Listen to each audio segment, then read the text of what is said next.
Welcome to the NBA Coast to Coast podcast brought to you by thelines.com. Coming to you from the West Coast, Josh Lander, joined by Nate Weitzer. He's on the East Coast, and we are looking at NBA play-up props here for the finals. Game 2, obviously the Celtics up 1-0. We also have a Best Bets episode up in a separate video for you, so make sure to subscribe to that page and continue to follow along the rest of this postseason with us. Also want you to head to thelines.com. Use everything we have up on the site, including that prop finder tool, which is under the NBA tab. A nice little chart to make sure that you are seeing the best odds and lines available to you from all of these books, giving us bets this NBA championship series. Nate, nice little 6-2 start to the finals here. Let's keep it rolling with your first play-up prop. Yeah, we just finished talking about Tatum and Doncic to get a bunch of rebounds in the best bets, and I'm going to stick with that with Tatum. Over 9.5 rebounds is slightly plus money at most books, despite the fact that he has 10 plus boards in 12 of 15 throughout these playoffs. All three unders happen to be the game twos where Boston kind of got blown out in the first two, and then they blew out the Pacers. So that's the correlation there. I think, even in a blowout, he got 11 last game, right? And I think this one will be closer because the Mavs cannot possibly shoot so poorly on wide open shots again. And I mean, this is the finals. Like, I don't think the Celtics and Tatum in particular are going to have that kind of mental lapse that they did against the shorthanded Heat and Cavs and just like drop this game too the other way, right? I mean, he is extremely motivated. To kind of dispel his legacy ding from 2 years ago. And so he played very well. I mean, he had a couple rim outs. You want to talk about shooting regression. He missed a few shots that were makeable. He missed a few opportunities to go all the way to the rim and score. But I'm still not going to go with the points with Jason Tatum at this juncture, with how balanced the Celtics have been, especially now with Porzingis back. But I think you can bank on the rebounds because he's guarding Dallas's centers, like first and foremost, right? I mean, he is boxing out Gafford and Lively and doing a damn good job of it. And then he's able to kind of collect off these contests from now that they have Porzingis back, they have Jaylen Brown back.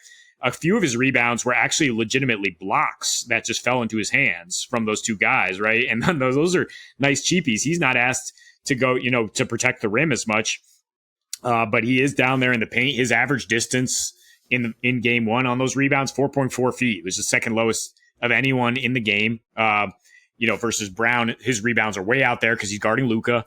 And then, the zinger is back in there. He actually averages more rebounds per game with Porzingis. I mean, way more since the All-Star break, 2.8 more per game.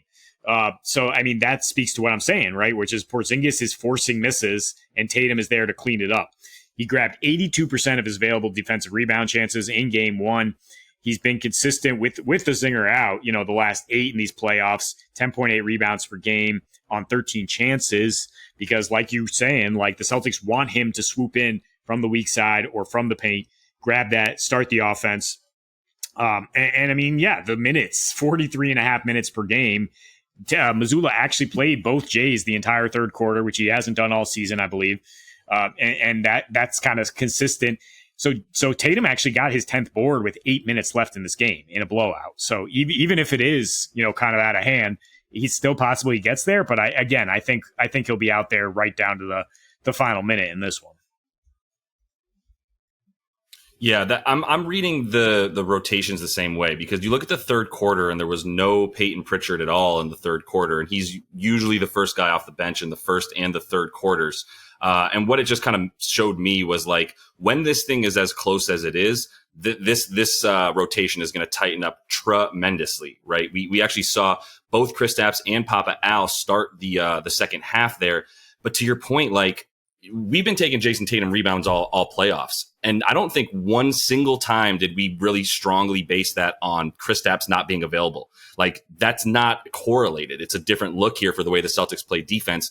It's fine that their 7'4" center is on the floor alongside another 7 foot, 6'11", whatever Al is, center, alongside 6'10" Jason Tatum. Nobody's worried about them taking his boards. They're not going to be playing the same positions because those guys are actually guarding shooters more than Tatum is. He's guarding guys that are rolling to the rim a lot more, and they're totally fine with that. We also saw Derek Lively get 5 fouls in the third quarter alone. right? It was like 3 possessions in a row that dude was getting fouls. And like part of that is like Tatum's a problem. He's guarding him, try to go over the back, not going to work. Obviously, on the other side of the ball, he's got to guard Kristaps, is just never going to work for Derek Lively as well. So, yeah, I think Tatum is good to continue getting those boards. Not afraid of it at all. Very happy to take plus money. So, let's talk about Kyrie to God. This is what he does, man. This is what he does. And I think a lot of us were watching that game going, great, we get to bet on Kyrie overs next game. This is just what the man does to consistently throughout the playoffs as well. So over 22.5. If you want to take over 23.5 for around plus money, that's available as well. I have no qualms with that. I think Kyrie's good to keep going. I'm probably going to sprinkle a little bit on 30 plus for the man as well. Get a little bit better juice than we did last game for that. Just because he's very capable of it. If he's capable of getting 25, he's very capable of getting 30 once he gets on a roll. And it's going to be a little bit about the start for him, which was just putrid in this last game. But he had so many open shots, man. I mean, he was 6 for 19 from the field, 0 for 5 from deep. 8 of those shots were contested. 11 of them were considered uncontested. 4 for 11 on contested field goals, not that bad. 2 for 8 on uncontested, very bad, right? And there was a little bit of what you were talking about, which is like he was so open sometimes that he can just get in his head and overthink it. But they also rimmed out. There was a lot of in and outs that we saw for Dallas between he and Luka combined. If you want to talk about toilet bowl shots that look like they're about to go in and they rim right out after rolling around inside the sphere for a few seconds, there was 7 of them that I counted combined for both of them, where it was like, I can't believe that just popped out, right? So that's just a little bit of luck variance. I think there were some nerves for Kyrie more than anybody. Neither of us were ready to just go, well, Kyrie's going to get a ton of points in game 1 because he's going to be amped to play the Celtics. It's almost a little bit too amped, honestly. There was like a couple shots where he's sprinting as fast as he can, stops on a dime and pulls up. And I'm like, geez, man, how are you supposed to gain control of your shot when you're still gliding towards the basket with how fast you were just moving? I mean, Kyrie's very capable of it, but it just was a little bit of an indicator of like, ready to go, just like jitters and nerves and just, antsiness to get on the court, especially with that pregame taking like an hour and a half to get us to game time. It was crazy how long that took. But for Kyrie too, like he kind of follows up these games, man. I'm not going to bank on the every other game scenario. We'll call it the AD effect, right? Where Anthony Davis had that stretch of like 20 games where it was literally every other game he was getting 30 and every other game in between he was getting like less than 15 points or whatever, less than 20. It's still relevant to Kyrie, at least according to what he's done so far in the playoffs. In the last 7 games for Kyrie, this is his game log. 22 points, 30 points, 20 points, 33 points, 16 points, 36 points, 12 points, right? So there's some correlation here to like, you got to get back in the Zen room, I guess, and meditate some more or whatever, because last game was nothing and I'm going to come back with a smile on my face and keep pulling, man. And the only real series that he struggled in this entire playoffs for like the whole series was the OKC series. And we also talked about it in the last video.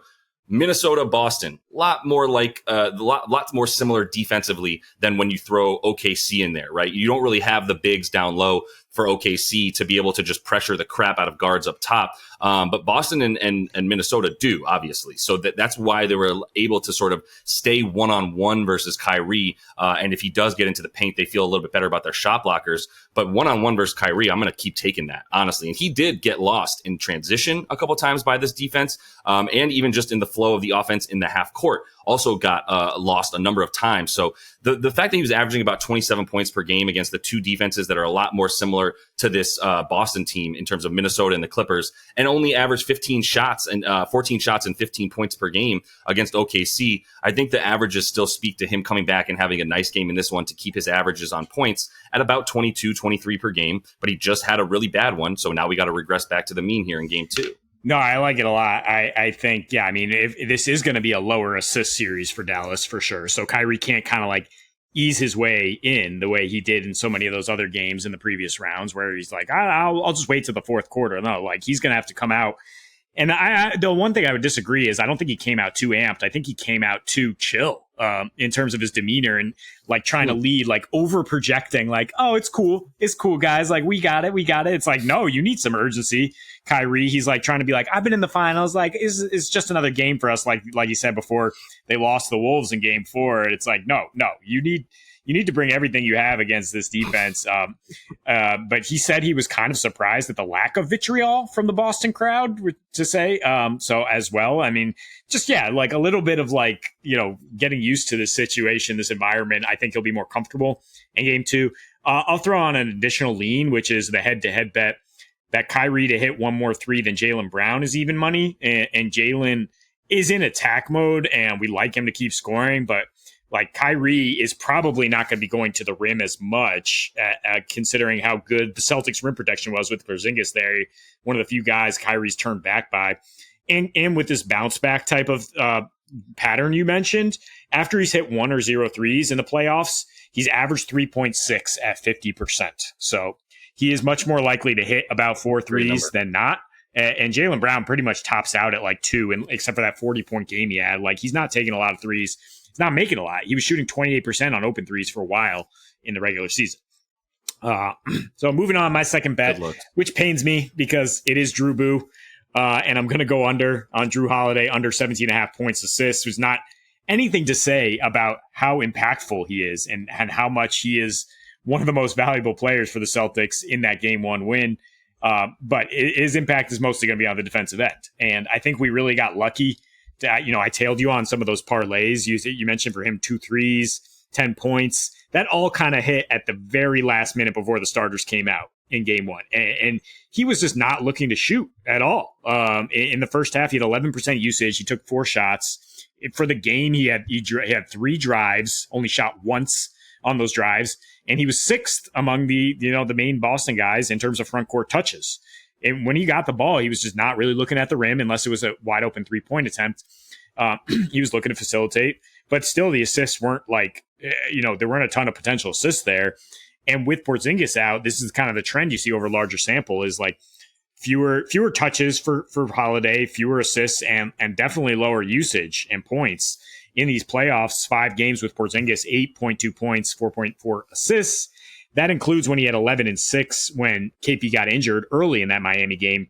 The prior 3 to start these playoffs, Drew was 6 points per game and 3.7 assists per game. And his lack of like offensive aggression, that had kind of carried over since the All-Star break, where he was just like all of a sudden averaging like 10 points a game, usage 13% or lower, just really accepting his role as a defensive specialist, like a 3-and-D specialist for this team. And like that's what we need to win a championship. Like, that's fine. I know there's better offensive options here on the squad. And I mean, his 3-point attempts are much lower, almost 2 fewer per game when Porzingis is out there. Porzingis had 34% usage in his limited time, soaking up those things. And both the Jays, 25, 23% usage. I think both of those numbers could go up as both those guys get a little more aggressive. So it's just not enough shots to go around, I think, for Drew to score that much. Yeah, that's fair. I mean, Derek White is taking a lot of that, right? Like that was, I don't know if I wasn't projecting him to take, not for Derek White to like not shoot in this game, but he was just pulling in the first half when it was still a game. And the other thing about Drew, like you said, coming on late. Yeah, he played in a little bit. He was one of the remaining starters left in the game, as is usually the case with he and Derek White. Was like, well, let's at least have 2 like really good guards on the floor while we let this thing peter out in the fourth quarter. Likelihood of him playing a few more minutes in the first quarter is there, but I never liked the assists for Drew in this series. Some people wanted to take his assists last game, and I mean, he did fine playmaking wise, but yeah, he's much more involved as sort of like a continuing swing man. He was looking and deferring a bit, and yeah, like on defense and around the boards, that's kind of where he was going crazy. I wouldn't be taking too many overs, but I still think threes are going to be a decent look for him if you can still get 1.5. But you are going to have to parlay it with other stuff because you're just not going to get the juice for Drew. And I mean, the majority of his shots are going to probably continue to be 3-pointers. So they leave that lane open for guys like the Jays, essentially, more than anything. And even a little bit of Kristaps at this point. But yeah, it's crazy that like Kristaps has come in and just impacted Drew more than anybody, to be honest. Derek White was sort of the guy that he was getting his stuff lessened early in the season. He just kept becoming more important, and they've been leaving him up above the break. Drew getting down into the corners. So I still think like if he has like 4 threes that are pretty open in the corner, 2 is not a bad look. But if it's like minus 180, minus 190 for the threes at this point moving forward, it's going to be tough to justify that. So let me close with another dude. Not made for this series, man. Never was, and wasn't during the regular season either. And that's Gafford, Daniel Gafford. Who, look, I think I'm a little higher on Gafford than most people. There's been a lot of trashing of him. He's a great rim runner and shot blocker. So like you're never going to hear me really talk badly about him. But very not made for this series, Gafford. So under 13.5, I'm going to put the PRA out there and add the assist. He got 1 assist last game, still went under this number and went under all of his numbers last game for what the lines were, which they've dropped a little bit now. But look, 14 minutes in game 1, 9.5 minutes in the first half, 4:36 in the second half. Did not start the third quarter, did not play in the fourth quarter. So that tells you what you need to know. Like when the key moments of the game, when you look at those and see like who's actually going in, it's not him, right? He's not in there in those crucial moments. And that became very obvious in the first half, where his net rating was minus 47.5. And you can blame most of that on the 147 defensive rating that he put up in that game, because Papa Al's wide open standing out there. Like Gafford's in no man's land. Like, hold on. I'm close to the basket blocking shots, and now you're pulling me away to guard a guy like either Al or more likely PJ Washington was his matchup to start. Not PJ Washington, excuse me. In the last one, he was out there on Tatum for a while. He did start on Horford, kept getting switched onto Tatum. So you're going to see his like primary matchup numbers sort of indicate that he was on a guy like Tatum more so than even Al or Kristaps. But like, look, man, like for Gafford, it's whoever he's on out there is gonna be able to shoot threes, and that's just gonna be a problem for him. There's Luke Cornett ain't coming in to save Gafford's minutes, on the other side of the ball at this point. The stuff versus Boston in the last 4, and like it's a little bit skewed because 2 of these games in the last 4, or at least one of them rather, was played as a Washington Wizard. But like the point remains, like Corey Kispert was a better matchup in that series when he was on the Washington Wizards than was Gafford for having to guard guys like Al and Kristaps, right? And in this one, Maxi Kleber just came in and is eating it up, man, just messing everything up for Lively and Gafford. But he is a better defender to be out there because he is someone who can at least contain a little bit the Jays, and at least he's someone that you can feel comfortable enough, more so than Gafford or even Lively, having him switched on to Jason or Jalen for Kleber. That is, they're going to live with that a lot more than they're going to live with the alternative, which is one of, basically Gafford or Lively having to guard those dudes. And so that's going to be what happens. He played 18 minutes in this last game, Kleber, 21.5 now in the 3 games versus Boston this season, 2 of which were with Gafford, who played 5.5 minutes in the one time he played in the regular season against this squad. So I think he's going to keep doing that. For Gafford as well, I'll just say 9 minutes per game in the last 4 games that he's gone up against Boston, just indicating he's not made for this type of matchup. 1.5 field goal attempts per game. He hit all 3 of those field goal attempts in game 1 and got a couple free throws to get him to the 8 points. So I don't want to just take the points at 7.5 where they're at right now. But based on spacing on the floor and everywhere that he is, the rebounds are a great thing to fade as well. 4.3 rebound chances in the last 4 versus this team, 2.3 boards per game against them, including 3 in this last one, right? So, I just like a lot of unders for him. His boards prop dropped all the way to 4.5 now, where it's been 5.5 or 6.5 or even 7 at various points throughout the playoffs. We have not seen it at 4.5, indicating we just really still don't think that this man is cut out to get the minutes to get him that, and that's what I'm banking on. Yeah, it says a lot that Derek Lively picked up 5 fouls in the third quarter, and Jason Kidd left him out there, right? And he was like, you know what? Wait, this is do or die. Like, if I go to Gafford right now, like, we might as well wave the white flag now. Or he's just thinking, like, whatever, I'll just go to Kleber. I've got 2 other options, but he wants Lively out there because he can actually, I think he did a decent job on Porzingis in spots. He just got switched off him sometimes, and then they were able to burn him. And he can do a decent job on Tatum in terms of Lively, but Gafford, not much for either. I mean, he's more of a help defender, and you're not able to like help off anybody when you're guarding Boston, right? I mean, that's what you're talking about. It's just like, yeah, he's putting the action, and he has struggled defensively.